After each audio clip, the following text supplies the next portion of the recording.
నిన్న రాత్రి ఒక ఫాదరు తన 20-year-old సన్ని నా దగ్గరికి తీసుకొచ్చారు.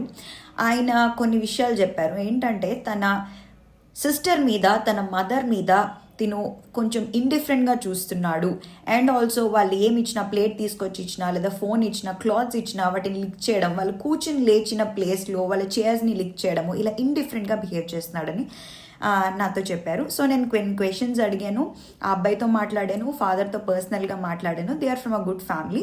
బట్ ఆ తర్వాత అర్థమైన విషయం ఏంటంటే, అంటే ఇవి ఇమీడియట్గా డయాగ్నోస్ చేయడం, కొంత అబ్జర్వ్ చేసి ఒక 6 months ఆర్ మోర్ కంటిన్యూ అయితే దీన్ని ఇన్సెస్ట్ ఓసిడి అంటాం. సో ఇన్సెస్ట్ ఓసిడి అంటే ఏంటంటే మన స్వంత ఫ్యామిలీ మెంబర్స్ మీద, అంటే సిస్టరు, కజిన్, మరదలు, ఇలాంటి వాళ్ళ మీద సెక్షువల్ ఫీలింగ్స్ అనేవి కలగడాన్ని ఇది అంటారు. Hi, I'm doctor Pujitha Joshila, psychologist and psycho legal adviser. So ఇది మన చుట్టుపక్కల ఎవరికైనా ఉందా అని తెలుసుకోవడానికి రెడ్ ఫ్లాగ్స్ ఏంటో నేను ఇప్పుడు మీకు చెప్తాను.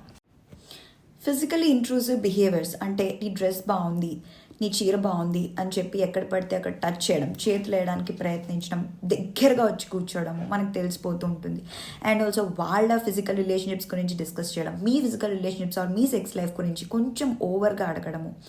Number 2, manipulative behaviours. సో వీళ్ళు ఏం చేస్తారంటే, ఫర్ ఎగ్జాంపుల్ స్టాకింగ్ చేస్తారు మిమ్మల్ని ఇన్స్టాగ్రామ్లో కానీ, ఫేస్బుక్లో కానీ, లేదా మీకు ఎవరైనా లవర్ కానీ, మీకు ఎవరైనా ఫ్రెండ్స్ ఉంటే వాళ్ళ గురించి మీ ఫ్యామిలీకి చెప్పేస్తానని బెదిరించడము, బెదిరించి మీ చేత సెక్షువల్ అడ్వాన్సెస్ తీసుకోవడము, ఇలాంటివి చేస్తూ ఉంటారు.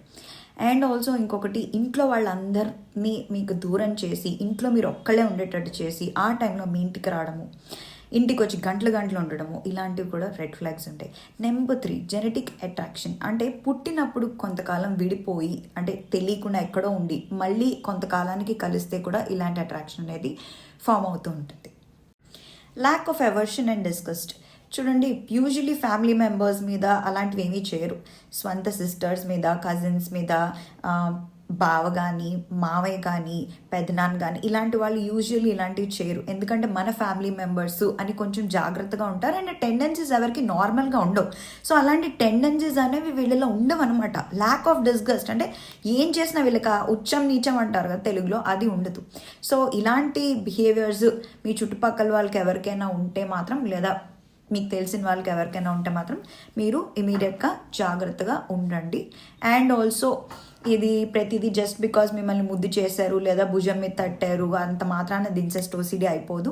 కొంతకాలం అబ్జర్వ్ చేసి జాగ్రత్తగా చూసుకొని ఆ తర్వాత అవసరమైతే ప్రొఫెషనల్ హెల్ప్ అనేది తీసుకోండి.